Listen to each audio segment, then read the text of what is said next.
read this stuff first because I don't really be knowing what I be looking at without really paying attention.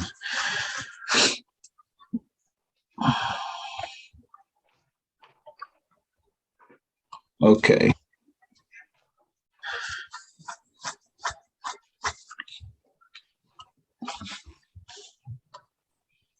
So when we look at median cost, median client acquisition cost, that's important. Like the acquisition cost, that means what it costs you to get a client.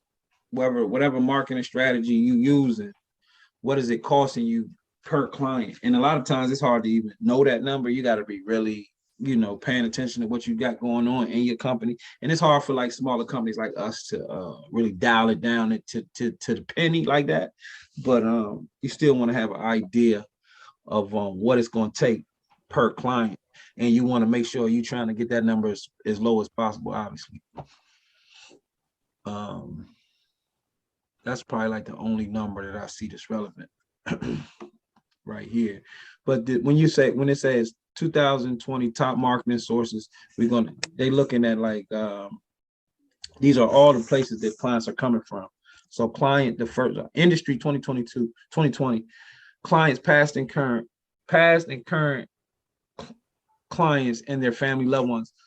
That's probably the top referral source. And that's probably why it's at the top.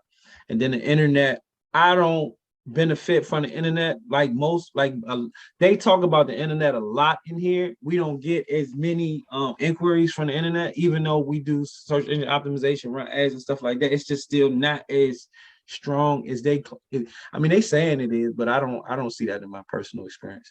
Caregivers, employees, I don't know why that's on there. Very seldom.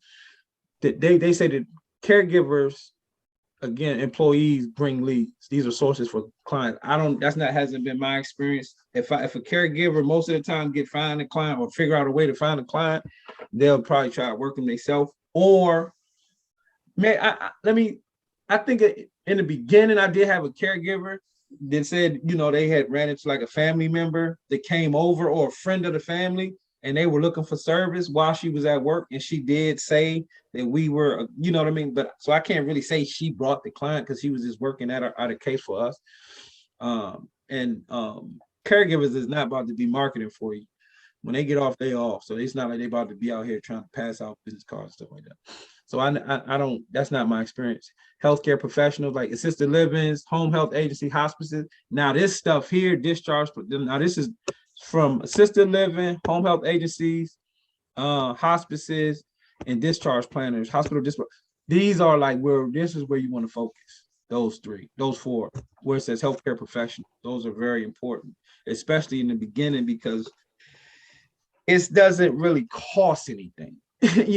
Just time. You want to make sure you have your literature. Like your folder and everything, and your brand on point, your website, everything. So when you do go in and start meeting with people and they do some research on you, or they, just do a soft search on you, you want to make sure stuff is coming up when they Google you. But it's not a lot of marketing dollars that goes into you calling, these different facilities, making scheduling meetings and stuff like that. It's just time. And that's really where we're going to focus. And I'm just looking down here for a few more. Facebook, I get caregivers from Facebook. And then you see healthcare professional, again, it says skilled nursing facilities. That's another one, like rehabs and stuff like that. Rehab facilities. So, and then at the bottom it says rehabilitation hospitals again. Rehabilitation hospitals, and then the Veterans Administration's program. So I'm just kind of trying to make it like this relevant and tell you guys what my experience is.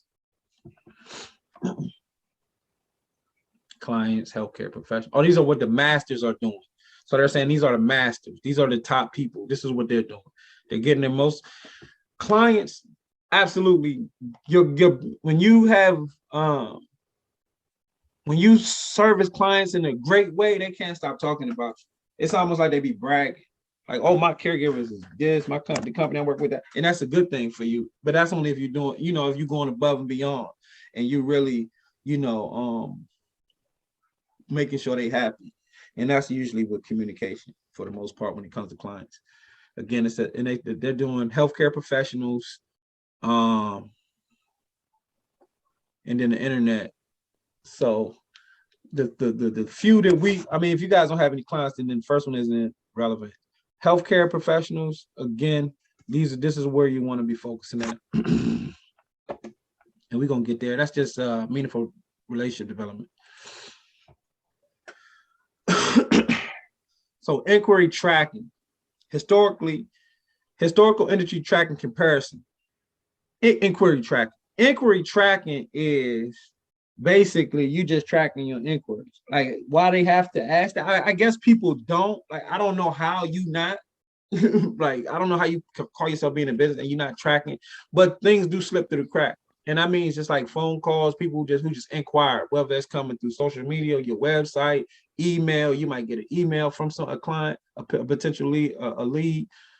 And then most of it's gonna be phone calls if you got your phone number in different places. So I do understand that if you're not set up right, that things will slip through the cracks. That's why you gotta make sure you have good phone systems in place, and you have to make sure that each marketing avenue that you're using has a specific number, and you know exactly where these calls are coming from. And that's what they're saying by tracking the comparisons from the people who tracked and the people who didn't. And that's the revenue difference in the ones who do and the ones who don't.